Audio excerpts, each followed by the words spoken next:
From The Australian, here's what's on the front. I'm Claire Harvey. It's Thursday, June 19, 2025. Ecstasy on prescription. That's the promise from a major health insurer, funding access to a psychotherapy program for post-traumatic stress disorder that includes the use of the psychedelic MDMA. That story's live now at theaustralian.com.au.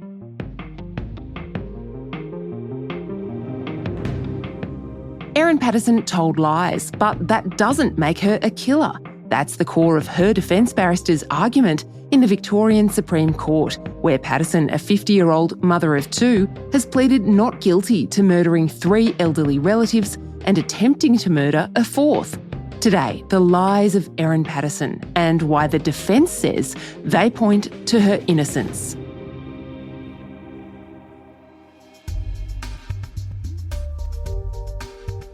Erin Patterson told lies in the aftermath of a family lunch that left 3 dead and another gravely ill. She lied about owning a dehydrator. She lied about foraging for mushrooms. She failed to tell the truth about her plans for the future. But the barrister representing her at trial in the Victorian Supreme Court says those lies and omissions point not to guilt, but to her innocence. The lies in the days afterwards, everything she does in the days afterwards, doesn't change what her intention was at the time of serving the meal. And a person you might think who accidentally made 4 people very unwell, with all of the consequences of that, including the custody of her children on the line, that person has a motive to tell a lot of lies. Those are the words of Colin Mandy SC, read for you by a voice actor. Mandy said despite her lies, Patterson is a person of good character with a strong relationship with her in-laws. She was close with the Patterson family and had been from the very earliest days of her relationship with Simon. Evidence is she always had a good relationship with Gail and Don, a close relationship. They treated her like a daughter.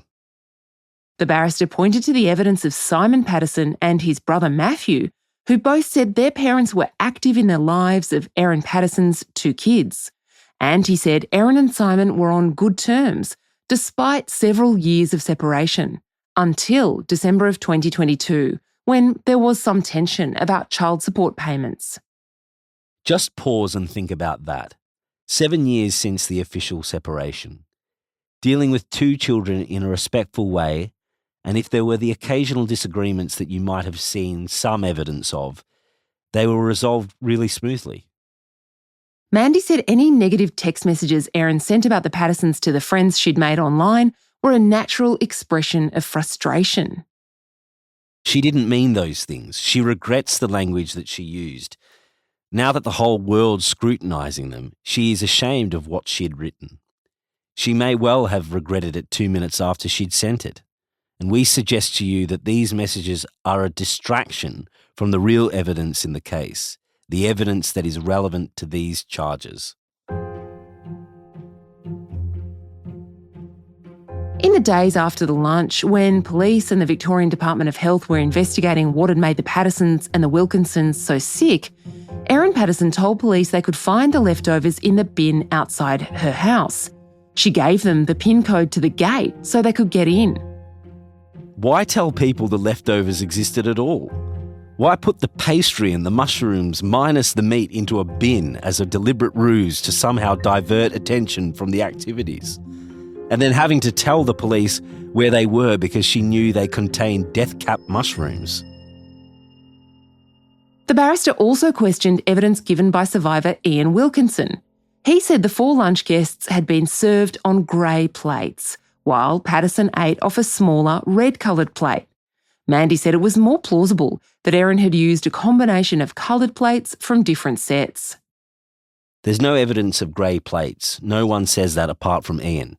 It would make perfect sense for the guests to take the 2 sets of matching plates for themselves to the table, especially when it wouldn't make any sense to use a different coloured plate to identify the unpoisoned parcel when you can make it much clearer and easier by making a mark on the pastry itself. The prosecution alleged Erin Patterson used posts made on iNaturalist to locate death caps growing near her home. But Mandy said computer records showed Patterson visited the relevant pages for less than a minute. So this was not a person carefully studying this information, doing research about it. This was not a deep and abiding interest in this subject matter. It was passing attention in exactly the same way as many of us would do on our own devices.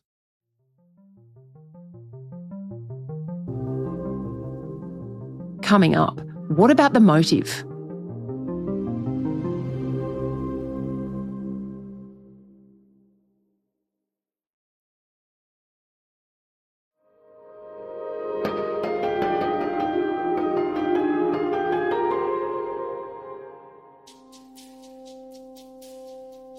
The Crown hasn't suggested to the jury a motive for Erin Patterson's alleged murder and attempted murder. Prosecutor Nanette Rogers did draw the jury's attention, however, to Patterson's distance from her husband Simon's family and her attempt to draw Don and Gail Patterson into her disagreement with their son about child support. Colin Mandy, acting for Patterson, says not only is there no motive to kill her children's grandparents and great-aunt and uncle, but in fact, Erin Patterson had a motivation to keep them alive. Our submission is there was no venom in their relationship and no difficulty in the relationship between Erin and Don and Gail. And if there had been, there were plenty of witnesses who got called in this case by the prosecution who could have been asked to comment on it. The Crown's case is that Patterson invented a cancer diagnosis to lure the relatives to a lunch when her real motivation was to poison them. The prosecution rubbished Patterson's claim that she didn't have cancer, but she was expecting surgery for a gastric bypass or liposuction. She said she was embarrassed to admit the real reason at the lunch, where she was asking for their support in managing the kids while she was out of action. She had a problem with binge eating. She was feeling embarrassed, guilty, depressed. The jury heard evidence that the clinic she'd booked into, the Enrich Dermatology Clinic, didn't offer gastric bypass, although it did at the time offer liposuction. Her understanding at the time she booked it was that they offered the full range of weight loss treatment options, including liposuction, gastric bypass and other surgery. She was mistaken, honestly mistaken. Patterson told Gail Patterson before the lunch that she had a lump on her elbow, and she told the jury that in the past she'd had unfounded worries about cancers, including of the ovaries and the brain.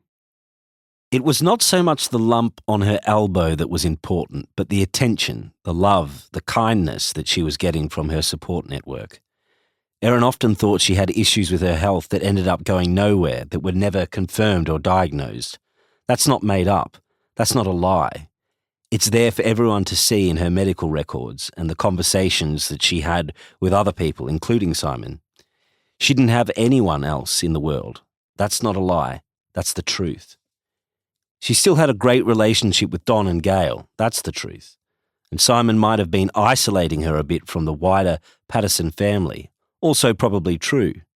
And at the very least true that she felt that way about it. Now, with the benefit of hindsight, with the prosecution in a murder trial criticising your every misstep, your every lapse in judgment, your every mistake, focusing on every silly thing you did, the mean things you said in text messages, this seems terrible. It's terrible lies exposed for the whole world. But if you put yourselves back there where Erin was in June of 2023, and if you look at it, we say with objectivity, not with the benefit of hindsight, it might be more understandable. She's not on trial for lying. This is not a court of moral judgment.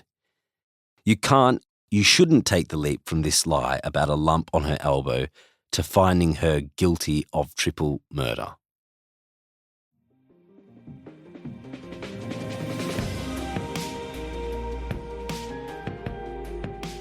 The trial continues, and you can follow our coverage live at theaustralian.com.au.